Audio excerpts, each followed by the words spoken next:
Welcome back, viewers. It is I, James Kalm, the guy on the bike.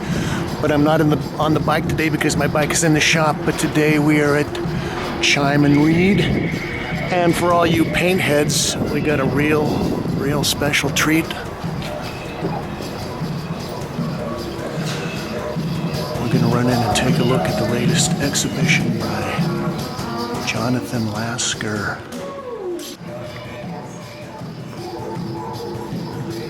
Well, I'm going to try something a little bit different today. Along with showing you the paintings and talking about a little bit about his current work, I wanted to get into my idea of material painting and how Jonathan represents maybe the latest and one of the best examples of that whole idea. This piece is titled Commerce and Darkness, 2014, and they've got this piece by itself here in the atrium gallery in the front. Well, I was down at the Phillips Collection about, 2 years ago, and I saw an exhibition of paintings by George Braque, and, the theme of the show was how Braque had used various materials and things to enhance his painting. And they had a lot of great examples of his work, I guess probably starting about the 1920s, something like that. And they also had a group of painters that they classified as being influenced by Braque. People like Fautrère, Nicolas de Stagia, and I believe they might even had some Dubuffet material pieces. This piece is titled The Plus Sign at Galgolgoth 2014, oil on linen, 60 by 80 inches. Well, I was just talking with some fans. As I was saying, I wanted to talk a little bit about the idea of material painting. So since, I would say maybe the early 50s, and with the people like de Stagia and Dubuffet, there was also some Americans, and I would even kind of consider Jackson Pollock part of that group.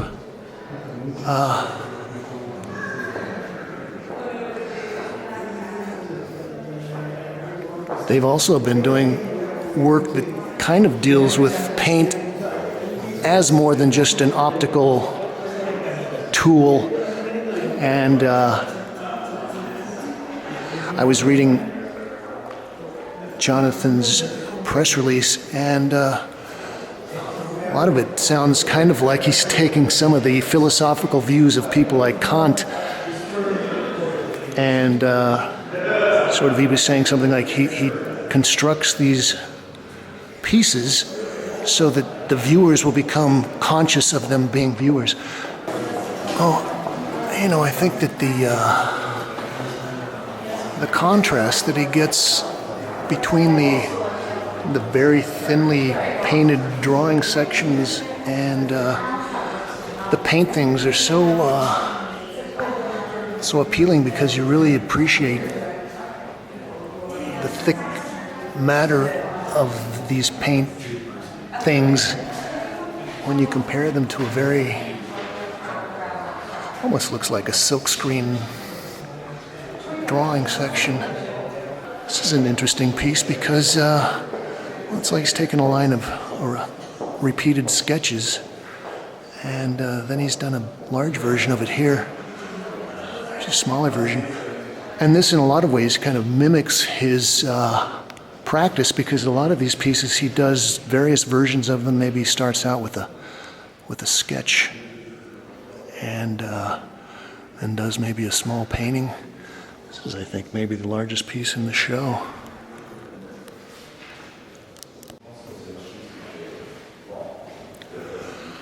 This is titled The Universal Frame of Reference, 2014. And this is probably the largest piece in the show, so this is 90 by 120 inches. Now, there's a whole group of young painters out there now that are doing work that kind of deals with the same materiality of paint. People like Trudy Benson, Alison Sholnick, Rashi Johnson. Well, the reason I wanted to talk about this is because I actually kind of consider myself someone that looks at paint as more than just a means of spreading color, but also I think that there is an alchemical aspect to this. You know, I was looking and have been looking at Jonathan's, these big, what look like big strokes of paint for years, wondering about how he structures these, and it's actually kind of like a little bobsled track where he's built up the edges. I think there's also an aspect of Jonathan's work that relates to what has been called pop abstraction. Maybe people like Nicholas Krushenik. And that's because Jonathan has a very, what could I say, controlled paint application, in that, you know, there's not a lot of dripping, there's not a lot of overpainting, there's not a lot of kind of second guessing, or there may be, but he goes out of his way to remove it. And in a lot of ways, you kind of get the feeling that these things just kind of happen in kind of a one-shot thing. But reading the press release, they talk about how long he spends working on the designs and figuring out exactly how he's going to lay things in. And then I'm sure that the paint things take a while to dry before you could even move them out of the studio.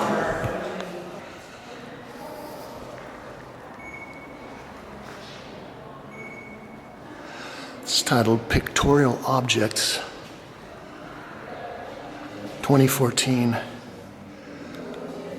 And, well, I think it's interesting that Jonathan, in some of the more recent paintings, he's kind of limiting his palette. And I think he calls these, his blobs, he calls these paint things.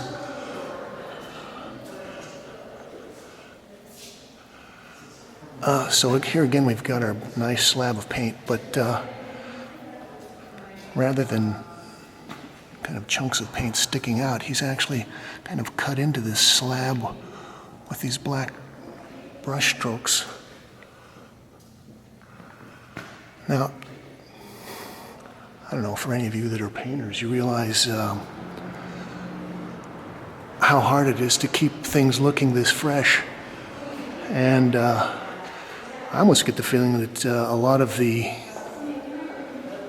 preparatory work that he does, a lot of the sketches and smaller studies are almost in the realm of performance and rehearsals. Well, let's run back into the second gallery. Take a little sweep. And, well, this is fun. We've got some drawings back here we'll look at too.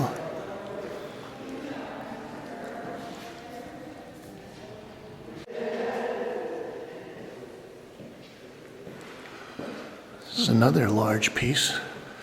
This is titled The Remnant of Spirit, 2015.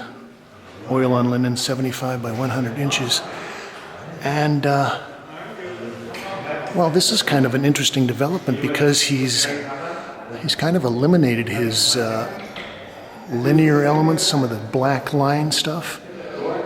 And instead you've got his paintings that are pretty much just one-shot color things. And, well, I am looking at this and wondering if he does varnish some of these. This is interesting because it almost has a reference to still life, maybe. And, you know, I think the other thing is if you're a painter, you start to recognize certain codes. You know, there are art historical references. And so I kind of get a little echo of Milton Avery with this kind of brushy background. And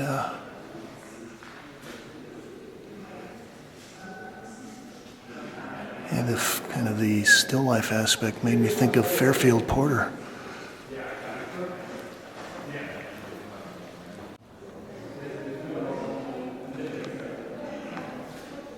This is an interesting, a little smaller piece. It's titled Democratic Beauty, 2015. Oil on linen, 30 by 40 inches. And, well, one thing I noticed is that coloristically he's keeping most of his hues, his tones in very kind of a middle tone. There's no real dark, you know, something approaching black, or the other side, there's not an area that's really light or approaches the white. And that little shape there kind of makes me think of a Philip Guston head.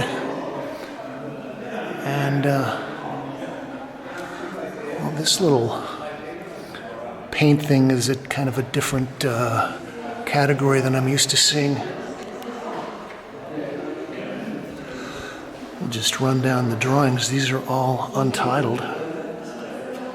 22 by 30 inches, graphite and India ink on paper. So this is where he gets his very loose kind of scribbly line work. And I kind of get the feeling that he's much kind of freer with this, and then once he decides on a motif, he kind of hammers it in there and reproduces it on various scales. I think this is also nice because I was talking about the lack of sharp contrast in the last painting, but this is dealing with the ultimate contrast, black on white.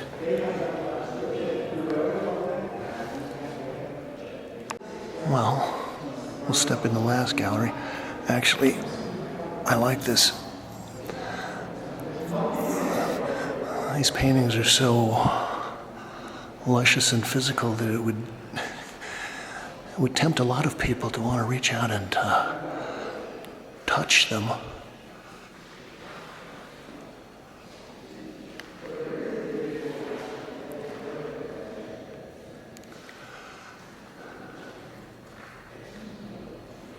It's titled The Spirit Life of Things. Oil on canvas board, 12 by 16 inches. And, well, you can see where a lot of the large paintings kind of mimic the scale, even with the impasto of the paint.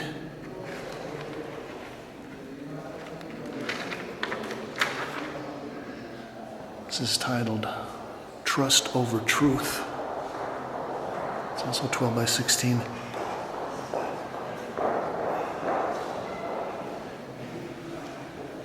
And I like the kind of the network of orange lines, and then that's kind of repeated by these black lines that are cut into the white slab. Also, it's not as apparent in the small pieces as in some of the larger pieces, but when you get a slab of paint that's that thick, and as it dries over the years, there's a lot of various changes and puckering and shrinking that happens, and I think Jonathan actually kind of plans for all that stuff.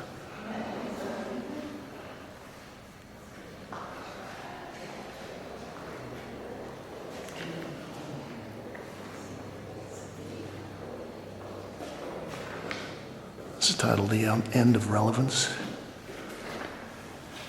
2015, 60 by 80 inches. Now, I always wondered how he did his black line drawing. They say he uses little sponge brushes, and then he gets a surface or a line that's a lot like a magic marker.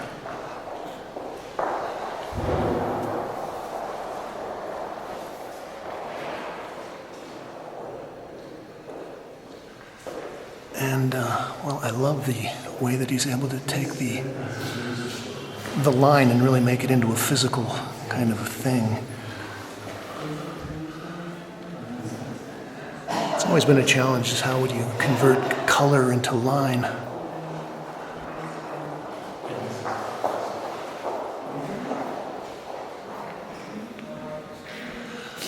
And we'll wrap up looking at these two small pieces. Universal Success, 12 by 16. I almost get the feeling like there's little images hidden in there somehow. And signatory powers, you know, there's a certain amount of humor in this, I guess. J. Lasker, 2015.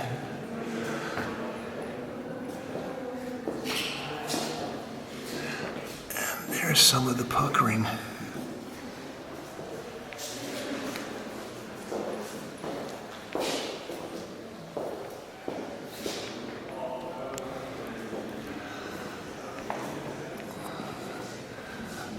This is James Kalm reporting on Jonathan Lasker in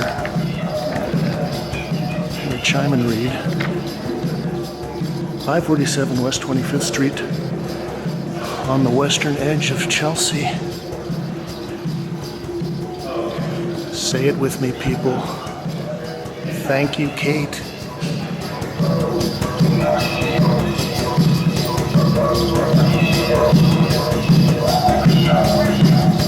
Thank you.